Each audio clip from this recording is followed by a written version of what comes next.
Peringatkanlah dengannya Al-Quran itu orang yang takut akan dikumpulkan menghadap Tuhannya pada hari kiamat. Tidak ada bagi mereka pelindung dan pemberi syafaat pertolongan selain Allah, agar mereka bertakwa. Janganlah engkau mengusir orang-orang yang menyeru Tuhannya di pagi dan petang hari. Mereka mengharapkan keridoannya. Engkau tidak memikul tanggung jawab sedikit pun terhadap perbuatan mereka, dan mereka tidak memikul tanggung jawab sedikit pun terhadap perbuatanmu, yang menyebabkan engkau berhak mengusir mereka, sehingga engkau termasuk orang-orang yang zalim. Demikianlah, kami telah menguji sebagian mereka orang yang kaya, dengan sebagian yang lain orang yang miskin, agar mereka orang yang kaya itu berkata, orang-orang semacam inikah di antara kita yang diberi anugerah oleh Allah? Allah berfirman, tidakkah Allah lebih mengetahui tentang mereka yang bersyukur kepadanya?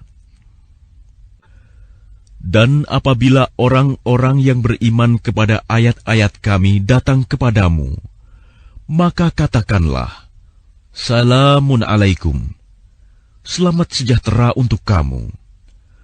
Tuhanmu telah menetapkan sifat kasih sayang pada dirinya, yaitu barang siapa berbuat kejahatan di antara kamu karena kebodohan, kemudian dia bertaubat setelah itu dan memperbaiki diri, maka dia Maha Pengampun, Maha Penyayang.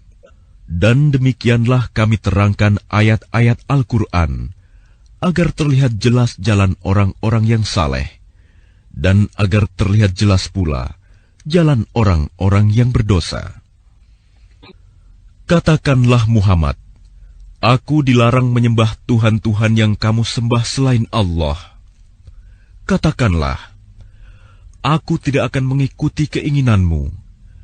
Jika berbuat demikian, sungguh tersesatlah aku, dan aku tidak termasuk orang yang mendapat petunjuk. Katakanlah Muhammad, aku berada di atas keterangan yang nyata Al-Quran dari Tuhanku, sedang kamu mendustakannya. Bukanlah kewenanganku untuk menurunkan azab yang kamu tuntut untuk disegerakan kedatangannya. Menetapkan hukum itu hanyalah hak Allah. Dia menerangkan kebenaran, dan dia memberi keputusan yang terbaik. Katakanlah Muhammad, seandainya ada padaku apa azab yang kamu minta agar disegerakan kedatangannya, tentu selesailah segala perkara antara aku dan kamu. Dan Allah lebih mengetahui tentang orang-orang yang zalim. Dan kunci-kunci semua yang gaib ada padanya. Tidak ada yang mengetahui selain Dia.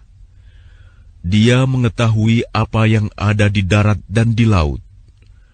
Tidak ada sehelai daun pun yang gugur yang tidak diketahuinya.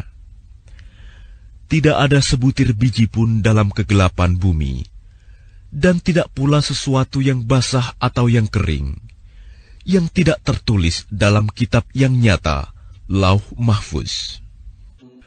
Dan dialah yang menidurkan kamu pada malam hari, dan dia mengetahui apa yang kamu kerjakan pada siang hari. Kemudian dia membangunkan kamu pada siang hari untuk disempurnakan umurmu yang telah ditetapkan. Kemudian kepadanya tempat kamu kembali, lalu dia memberitahukan kepadamu apa yang telah kamu kerjakan.